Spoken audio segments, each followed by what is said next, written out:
Bulletin में सबसे पहले आपको खबर दें, लाहौर हाई कोर्ट ने हुक्म दिया है कि इलेक्शन कमीशन पंजाब असम्बली के फौरी इलेक्शन की तारीख का ऐलान करे और गवर्नर से मुशावरत के बाद नोटिफिकेशन जारी करे। अदालत ने मजीद कहा कि यकीनी बनाया जाए कि आइन में दी गई 90 दिन की मुद्दत से तजावुज न किया जाए। लाहौर हाई कोर्ट ने तहरीक इंसाफ की पंजाब में इलेक्शन कराने की दरखास्त पर तहरीरी फैसला जारी कर दिया। फैसले में कहा गया है कि आइन में इलेक्शन कमीशन को इंतखाबात कराने का इख्तियार है। आइन की किसी एक शिक को अकेले नहीं पढ़ना चाहिए, सियाको सबाक और आइन के असूलों को मुकम्मल देखना चाहिए। इलेक्शन कमीशन की जनरल इलेक्शन की तारीख देने की जिम्मेदारी आइन और इलेक्शन कवानीन के मुताबिक है। आर्टिकल 224(2) में ये नहीं लिखा कि असम्बली खुद तहलील हो जाए तो तारीख देने का इख्तियार किसे है, इसलिए इलेक्शन कमीशन के इख्तियारात को देखना होगा। आर्टिकल 218(3) के तहत इलेक्शन कराना इलेक्शन कमीशन की जिम्मेदारी है। आर्टिकल 219(d) के तहत कौमियों और सूबाई असम्बलियों के इलेक्शन कराने का चार्ज इलेक्शन कमीशन के पास है। किसी फरीक ने इनकार नहीं किया कि आइन में इलेक्शन कराने की मुद्दत 90 दिन है। इख्तिलाफ इलेक्शन की तारीख देने पर है। तहरीक इंसाफ के रहनुमा फवाद चौधरी कहते हैं विफाक और सूबाई असम्बलियों के इलेक्शन के साथ होने चाहिए, बजाय इसके कि अलग अलग इलेक्शन हो। विफाकी हुकूमत हमारे साथ बैठे और कौमी इलेक्शन का फ्रेमवर्क तय करे। मुल्क में अगले 70-75 दिनों में कौमी इलेक्शन हों, इससे मुल्क में इस्तेहकाम आएगा। पाकिस्तान का मुआशी इस्तेहकाम सियासी इस्तेहकाम से जुड़ा है। वज़ीर दाखिला राना सनाउल्लाह ने कहा है कि इलेक्शन कब कराने हैं ये काम इलेक्शन कमीशन और अदलिया का है। हम अप्रैल में भी इलेक्शन के लिए तैयार हैं और अक्टूबर में भी तैयार हैं। जियो न्यूज़ के प्रोग्राम आज शाहजेब खानजादा के साथ में बातचीत करते हुए उन्होंने कहा हमारी सिर्फ एक राय है और वो ये है कि इलेक्शन इकट्ठे कराए जाएं, वरना इलेक्शन मुतनाज़े होंगे और हारने वाला धरना देगा। पीडीएम हुकूमत का या पीएमएलएन का इससे कोई सरोकार नहीं है। ये इलेक्शन कमीशन का काम है। इलेक्शन कमीशन जाने और अदालत का जो है वो हुक्म जाने। हमारी ये राय ज़रूर है कि इलेक्शन अगर इकट्ठे होंगे तो उनके फ्री और फेयर होने के ज़्यादा चांसेस हैं, उनके रिज़ल्ट को जो है वो तस्लीम किया जाएगा। दूसरी सूरत में ये दोनों इलेक्शन जो है ये मुतनाज़ होंगे और इन इलेक्शंस में हारने वाला जो है वो फिर दोबारा धरने करेगा, लॉन्ग मार्चेस करेगा और मुल्क मुस्तकिल एक सियासी अफरा तफरी और अनारकी का शिकार रहेगा। अगर इलेक्शन होगा तो हम उसके लिए तैयार हैं। हमने तो तैयारी शुरू की हुई है इलेक्शन की, हमको इस बात से गाफिल नहीं है। इलेक्शन अप्रैल में हो जाए तब भी लड़ेंगे, अक्टूबर में चले जाएँ तब भी लड़ेंगे, इकट्ठे हों तब भी ठीक है, अगर नहीं इकट्ठे होते तो फिर भी लड़ेंगे। इलेक्शन कमीशन को एक मुआशी सूरत हाल के मतलब वजारत ख़जाना ने बताया है मरदमशुमारी शुरू है और जो एजुकेशन का अमला है जो कि मरदमशुमारी में भी जो है वो उसको बरूए कार लाया जाता है और इसमें जो है वो इलेक्शन में भी, और वो भी मार्च में जो है वो बच्चों के इम्तिहान होते हैं, उस वक्त वो उधर मसरूफ़ होगा। तो ये सारी वो चीज़ें हैं जो हकायक हैं और हकायक जो है वो इलेक्शन कमीशन के सामने रखे गए हैं।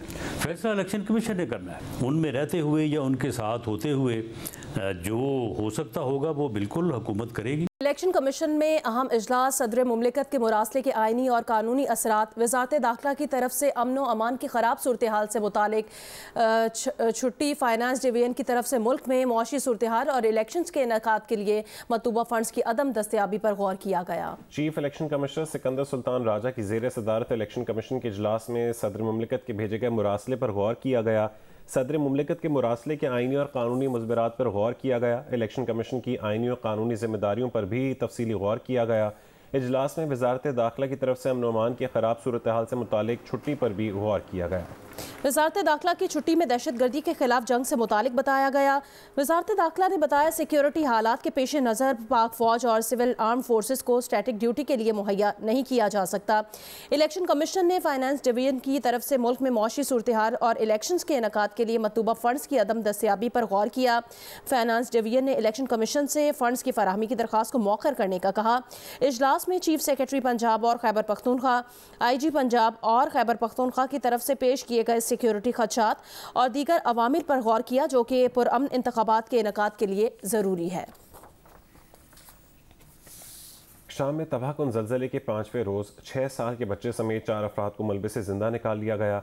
मूसा हमीदी के बाकी अहल खाना अब तक मलबे तले दबे हैं। तुर्की और शाम में अमवात की तादाद 24,000 के करीब हो चुकी है। तुर्की में ज़लज़ले से ज़ख्मी अफराद की तादाद 78,000 के करीब पहुँच चुकी है।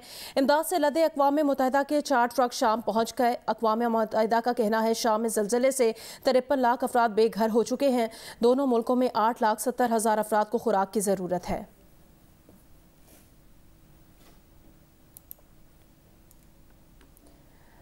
तुर्की में ज़लज़ले के बाद मुतासिरा इलाकों में फंसे 15 तलबा लाहौर पहुँच गए हैं। तलबा आज सुबह इस्तांबुल से लाहौर पहुँचे हैं। अनकरा में पाकिस्तानी सफारतखाने का कहना है कि वज़ीर आज़म की खुसूसी हिदायत पर 15 तालिब इल्मों को भिजवाने के इंतजाम किए गए थे।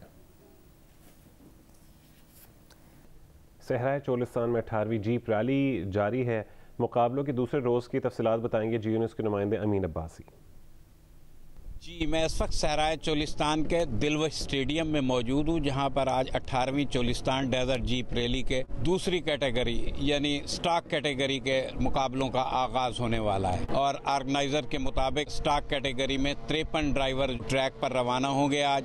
इसके साथ 3 खवातीन ड्राइवर ट्रैक पर रवाना होकर अपनी ड्राइविंग की महारत का मुजाहरा करेंगी। चोलिस्तान डेजर्ट जीप रैली क्योंकि इस सहराई खिते का सालाना रेगुलर इवेंट बन चुका है और यहाँ पर सिर्फ कार रेस के मुकाबले ही नहीं हो रहा है बल्कि यहाँ पर सकाफती शो मुनक़िद किए जा रहे हैं। उसके साथ साथ मुख्तलिफ ट्रेड ऑर्गेनाइजेशन ने अपने वो डिस्प्ले सेंटर को लगाए हुए हैं। चोलिस्तान डेजर्ट जीप रैली क्योंकि इस इलाके का सालाना बहुत बड़ा इवेंट बन चुका है। यहाँ पर न सिर्फ जीप के दौड़ाने के मुकाबले होते हैं बल्कि इसके साथ साथ यहाँ पर इकनॉमिक एक्टिविटीज़ भी बहुत सी होती हैं। सकाफती प्रोग्राम पेश किए जा रहे हैं। चैम्बर ऑफ कॉमर्स और तिजारती इदारों ने अपने स्टॉल लगाए हुए हैं। आज रात यहाँ पर म्यूजिकल नाइट भी होगी। उसके साथ मुख्तलिफ जो फोक सिंगर हैं वो भी इलाकाई मौसीकी जो है वो पेश करेंगे।